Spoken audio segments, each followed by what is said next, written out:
just about academic learning, but also about embracing the lessons that life teaches us. The book represents the wisdom we gain from experiences, both inside and outside of the classroom, and our commitment to a life filled with purpose and understanding. The Torch.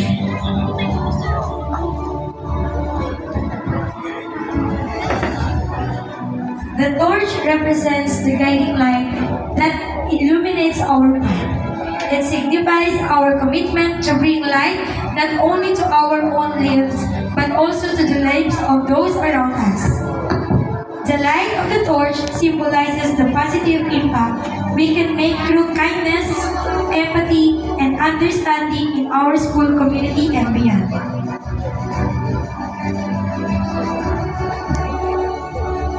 The key is a symbol of success, unlocking the doors to new opportunities and growth.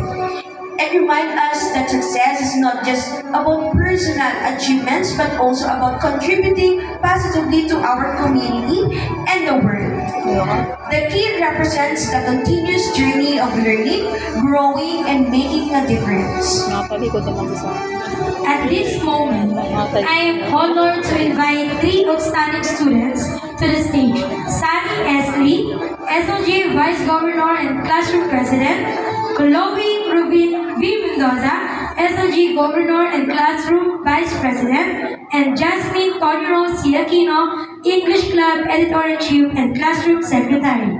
As they approach, Sunny S. Lee will pass on the symbolic book, Chloe Rubin V. Mendoza, the torch, and Jasmine Toniro C. Aquino, the key, to their respective successors.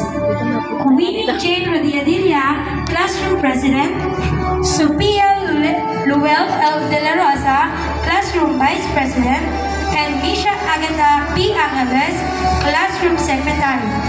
This marked the transfer of responsibilities and the continuation of our school's core values.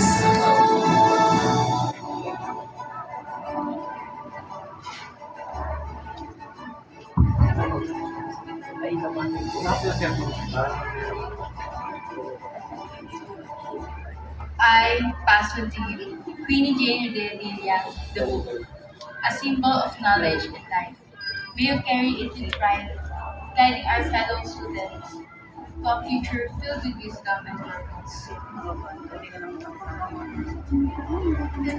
With gratitude and humility, I accept this book, embracing the knowledge and life it represents.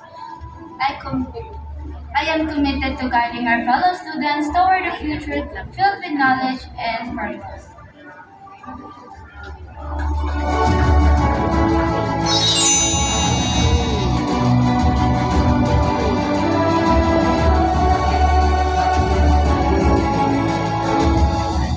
I pass on to you, Sophia Luel de la Rosa, the torch, a symbol of life.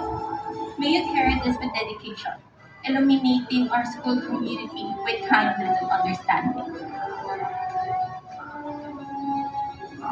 With dedication and a sense of responsibility, I accept the torch, pledging to illuminate the path for our school's community with guidance and empathy.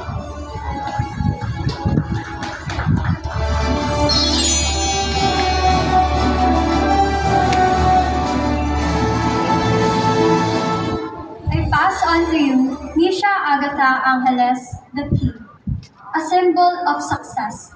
May you carry it with humility, unlocking doors to new opportunities and contributing positively to our school and society. With humility and determination, I accept the key, vowing to unlock doors to new opportunities and contributing positively to our school and society. Standby students, please photo op.